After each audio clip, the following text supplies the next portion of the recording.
사랑하는 나눔 가족 여러분, 좋은 아침입니다. 오늘 말씀은 예수님의 발에 향유를 부어드린 아름다운 여인의 감격스럽고 감동적인 이야기입니다. 복음서 기자 중에서 누가만이 우리에게 이 이야기를 전해주고 있죠. 이 이야기는 예수님이 과연 누구시냐?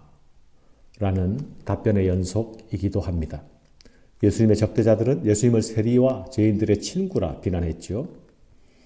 예수님은 이방인의 백부장의 종을 치료해 주셨으니 이방인의 친구이기도 합니다.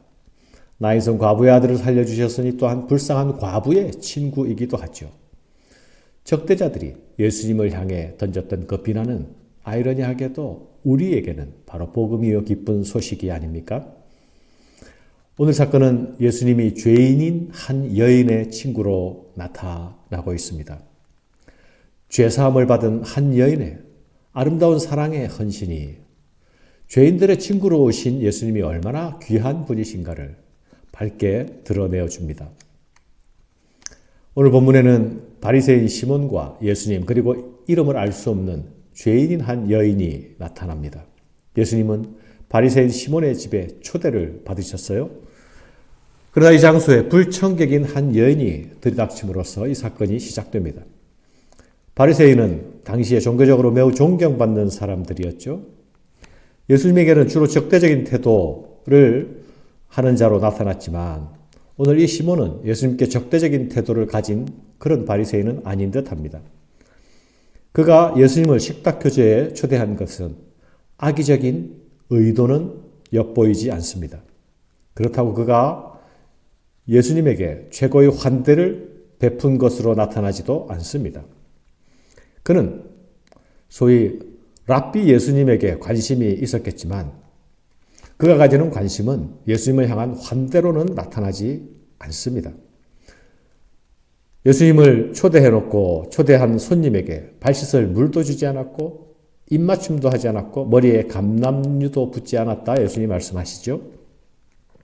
예수님을 초대를 하긴 했지만 예수님과 적당한 거리를 유지하는 것이 다른 동료 바리새인들과의 관계에서 더 유리했을 것입니다.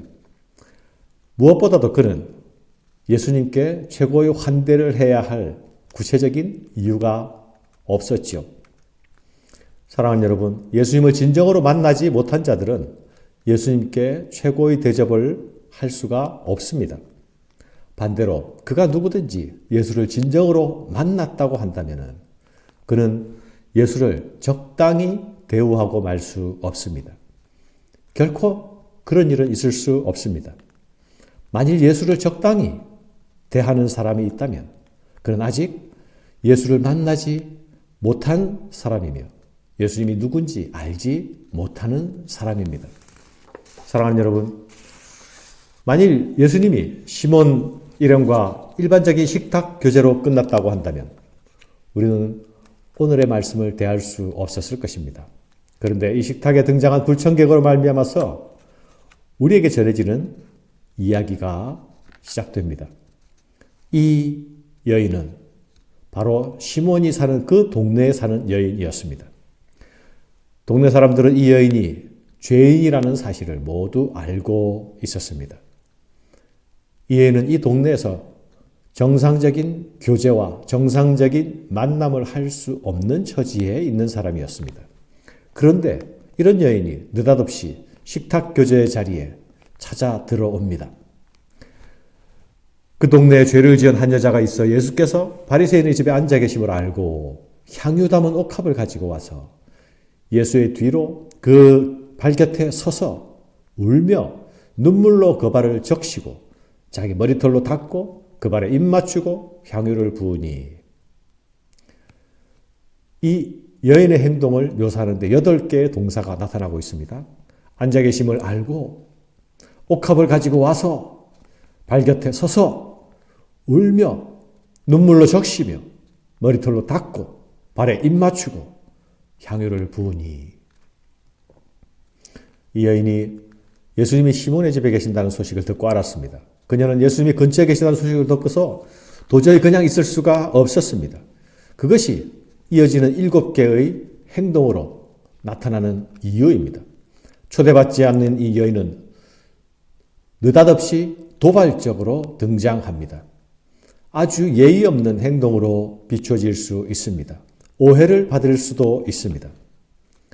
게다가 이 여인은 종교적으로 정결규례를 지키는 바리새인들과는 한 공간에 있을 수가 없는 여인입니다. 게다가 지금 식탁교제의 자리가 아닙니까? 유대인들은 죄인들과 식탁교제를 하지 않았습니다. 뿐만 아니라 죄인들에게는 먹을 것도 나누어 주지 않았습니다. 그만큼 지금 예수님께로 나아간 이 여인의 행동은 매우 과감한 행동입니다. 다른 사람들에게 받을 위험을 감수합니다. 반드시 예수님을 만나야겠다는 강한 의지가 읽혀집니다. 게다가 이 여인의 손에는 향유가 담겨 있는 옥합이 들려져 있습니다. 이 향유는 어쩌면 이 여인이 가지고 있는 것들 중에 가장 귀한 것이었을 것입니다. 그런데 이 여인의 눈에는 하염없이 눈물이 흐르고 있습니다. 그 눈물이 예수님의 발을 적십니다.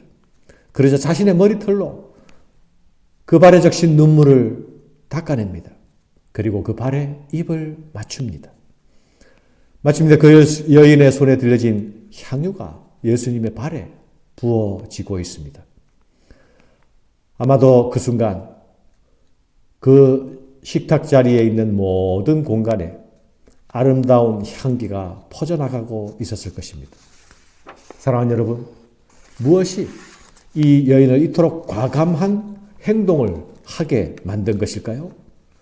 그것은 바로 이 여인이 예수님께 받은 사랑에 대한 감사와 감격의 마음이 있었기 때문입니다. 이 여인에게는 위험과 오해도 불사하는 참을 수 없는, 억누를 수 없는 감사와 감격이 있었습니다.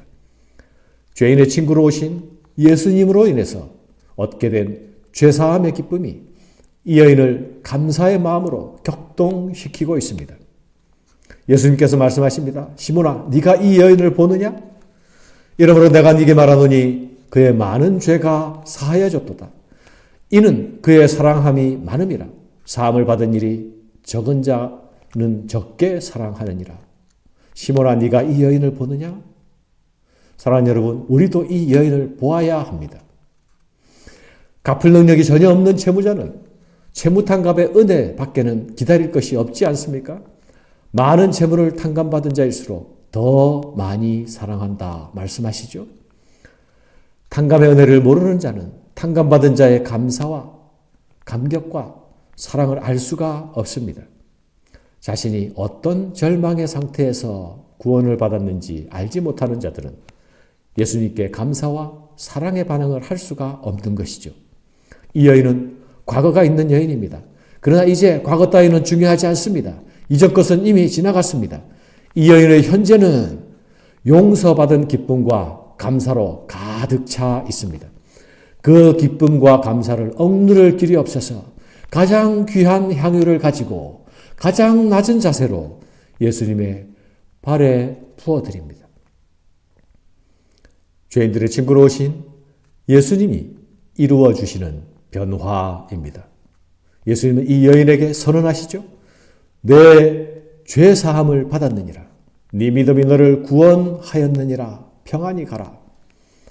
사랑과 헌신의 표현은 죄사함의 은총을 입은 자의 환희와 감격의 표현이었습니다. 그러나 예수님은 사람들 앞에서 죄사함의 선언을 다시 주십니다. 그녀는 이미 하나님 앞에서 용서를 받은 여인입니다.